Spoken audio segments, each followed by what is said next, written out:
As dawn breaks over the rugged terrain, a small group of early humans steps out from a limestone cave. Their day has already begun. Some scan the horizon for prey, while others gather wood to keep the fire alive, a flame that never fully dies.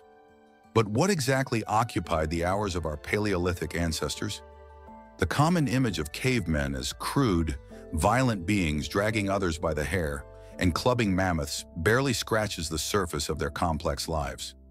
So how did these early humans spend their days when survival demanded their full attention? When we say cavemen, we're talking about humans who lived during the Paleolithic era, a vast stretch from about 2.6 million to 12,000 years ago. This period accounts for more than 99% of human history, long before farming, cities, or writing existed. Despite popular assumptions, the Paleolithic wasn't static. It was a time of great innovation, marked by advances in tools, social structures, and even art. Our knowledge of their daily life comes from many sources: archaeological digs revealing stone tools, hearths, food remnants, and even delicate items like textiles or wooden tools. Cave paintings and portable artifacts offer a window into their symbolic world. Additionally, studies of modern hunter-gatherer groups give us clues, though we must be careful not to draw direct comparisons over such enormous spans of time. Life during the Paleolithic varied widely by location, climate, and era. For example, the early Homo habilis, living in Africa 2 million years ago, had vastly different experiences compared to the Cro-Magnon artists decorating French caves 20,000 years ago. Climate was a key factor shaping daily routines. During ice ages, with glaciers covering much of northern Europe and Asia, survival required different strategies than in warmer zones. Groups near water developed fishing techniques, while those in forests or plains hunted different animals and gathered diverse plants.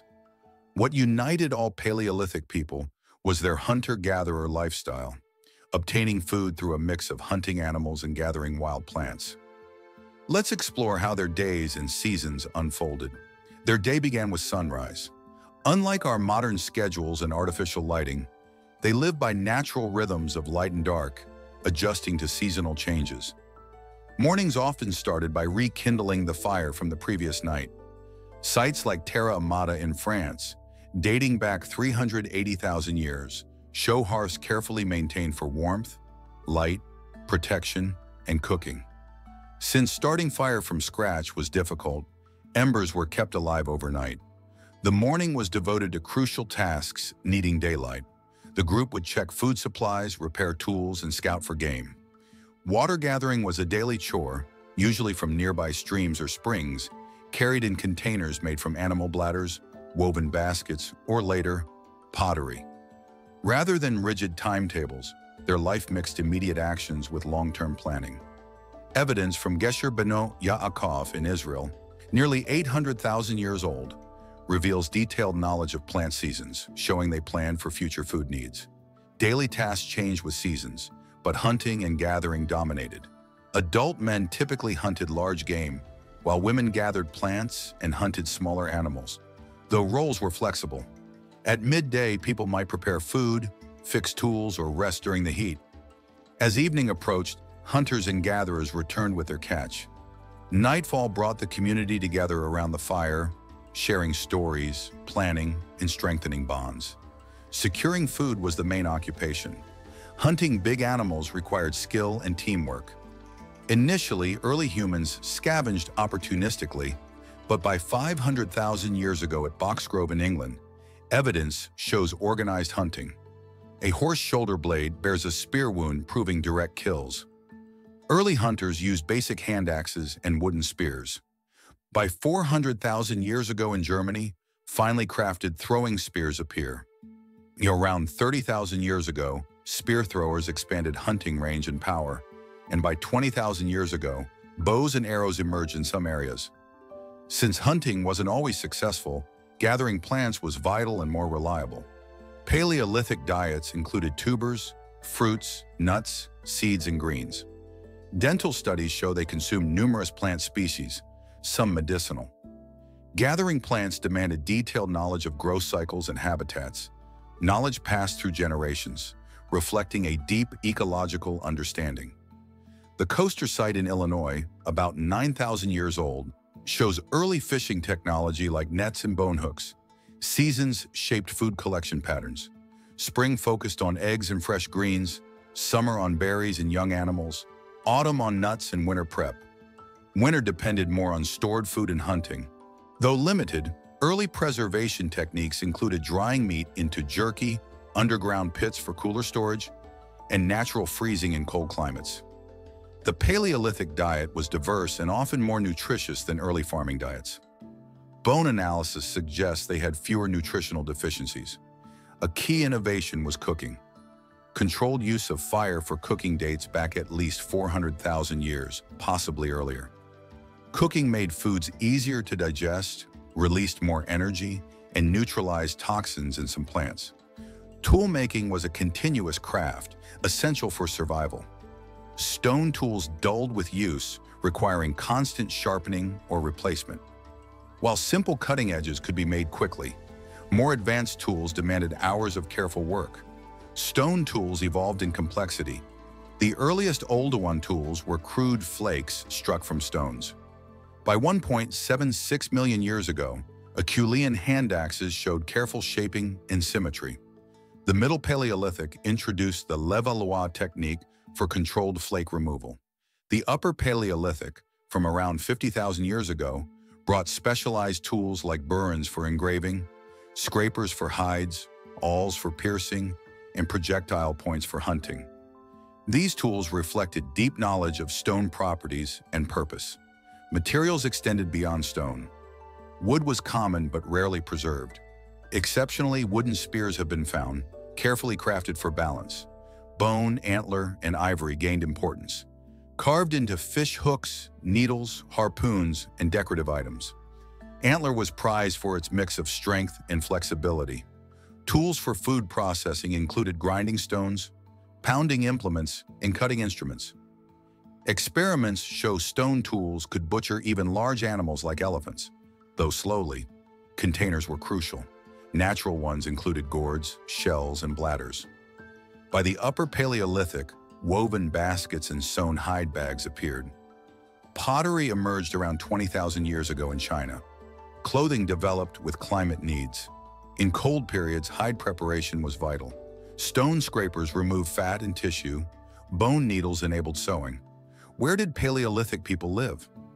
Contrary to stereotypes, caves were just one of many shelter types. Natural shelters, like rock overhangs, were common, especially in harsh climates.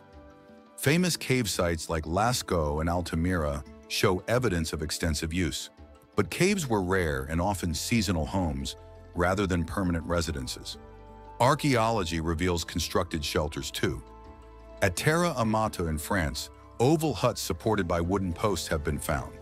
At Mezherik in Ukraine, mammoth bones form circular foundations, likely covered by hides. Inside shelters, spaces were organized for different activities. Hearth-centered living spaces, with separate areas for sleeping, tool-making, and food preparation. Maintaining the home required ongoing work. Fires needed constant care. Shelters required repairs after storms. Living areas were cleaned regularly. At some sites, refuse was dumped away from living quarters. Child rearing was part of daily life. Unlike modern society, Paleolithic children likely learned by observing and joining adult tasks early on. Personal hygiene is hard to trace archaeologically, but studies of modern hunter-gatherers suggest regular cleaning with fibrous plants and bathing where water was available. Communities cared for the sick and injured. Several skeletons show healed serious wounds or disabilities, indicating social support. Far from primitive, Paleolithic social life was complex. The basic social unit was the band, about 20 to 30 related individuals. Bands weren't isolated. Trade and interaction spanned hundreds of miles, as exotic materials show.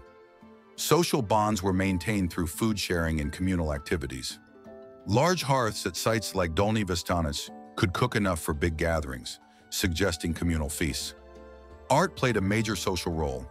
The oldest human art includes ochre processing at Blombos Cave in South Africa, nearly 100,000 years ago. By the Upper Paleolithic, cave paintings, portable figurines, and musical instruments appear. Though music leaves few traces, bone flutes found in Germany dating to 43,000 years ago show recognizable scales. Paired with drums, which rarely survive, these hint at sophisticated musical traditions. Medical knowledge appears in residues of medicinal plants found in dental calculus. Some cave art depicting human-animal hybrids may represent shamanic rituals and altered states of consciousness. Conflict existed but wasn't constant.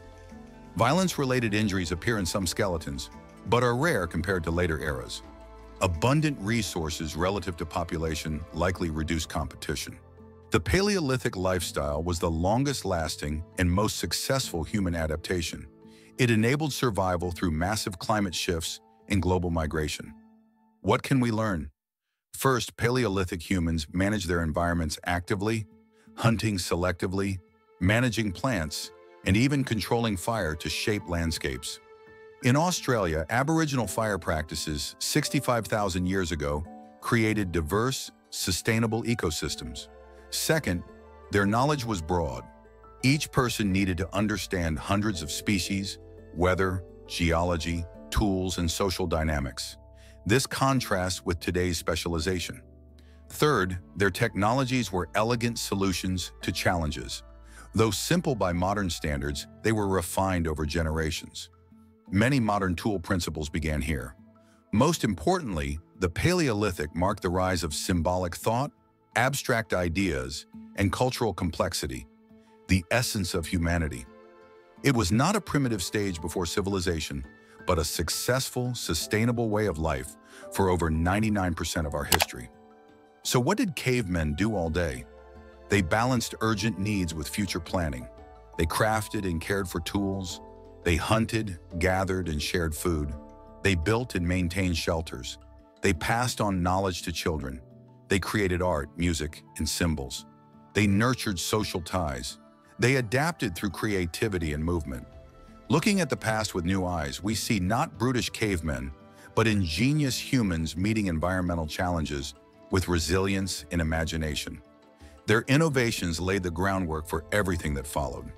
Next time you picture a caveman, think of a skilled technician, a knowledgeable botanist, an inspired artist, and a cooperative community member, all wrapped in one incredibly adaptable human.